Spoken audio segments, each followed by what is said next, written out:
மதத்தை பார்த்து சுட்டதாலாம் தெரியல. இந்திய ஒன்றிய அரசுக்கு எதிரான ஒரு தாக்குதல் நடத்தி கவனத்தை ஈர்த்திருக்கிறாங்க. இப்படி நீங்கள் பொதுமக்களை அனுப்புனீங்கன்னா நாங்கள் இது மாதிரி தான் தொடர்ந்து பண்ணுவோம் அப்படின்னு பொதுமக்களுக்கு எச்சரிக்கை விடுறாங்க. இங்கே சுற்றுலா பயணிகள் வரக்கூடாது, இந்திய ஒன்றிய அரசு நீங்கள் யாரும் நம்ப வேண்டாம், இதுதான் மெசேஜ். பயங்கரவாதிகளுடைய செய்தி இதுதான். திருமாவளவனா இருந்தாலும் சரி, சீமானா இருந்தாலும் சரி, யாரா இருந்தாலும் சரி, எல்லாத்தையும் தான் சொல்றேன்.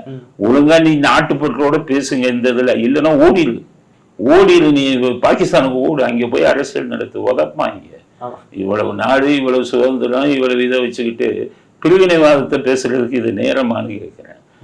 இந்தியா தான். ஏன்னா சில கருத்துக்கள்லாம் மனசுக்கு ரொம்ப கவிதா இருக்கு. இந்தியாவே குற்றம் சாட்டுறாங்க. அந்த 27 பேரில் சுடுபட்டவங்க குடும்பம் எல்லாம் வந்து எப்படி சுட்டா இது பண்ணான்னு விளக்கமா சொல்றாங்க. இவங்களா ஒரு இது பண்ணிக்கிட்டீங்கன்னா நம்மளே தாக்குதல் பண்ணியிருப்பான் அப்படின்லாம் கீழ்த்தரமா பேசக்கூடாதுங்கிறது தான். எந்த அரசியல்வாதியாக இருந்தாலும் அதான் சொல்றேன். ஓடியே போயிருங்கிறேன்.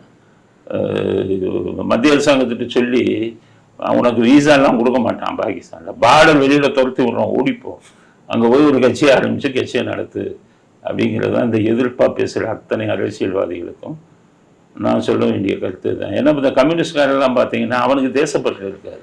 கம்யூனிஸ்ட் யாருங்கிறீங்க, அவனுக்கு சைனாவிலேருந்து பணம் வருது, இன்னொரு கம்யூனிஸ்ட்க்கு ரஷ்யாவிலேருந்து பணம் வருது. அவங்க எல்லாம் வெளிநாடு ஏஜென்ட்டுங்க தான் அந்த கம்யூனிஸ்ட்டுங்க தான். எல்லா நாடுகள்லையுமே கம்யூனிஸ்ட்டுக்கு வெளியிலிருந்து தான் பணம் வரும்.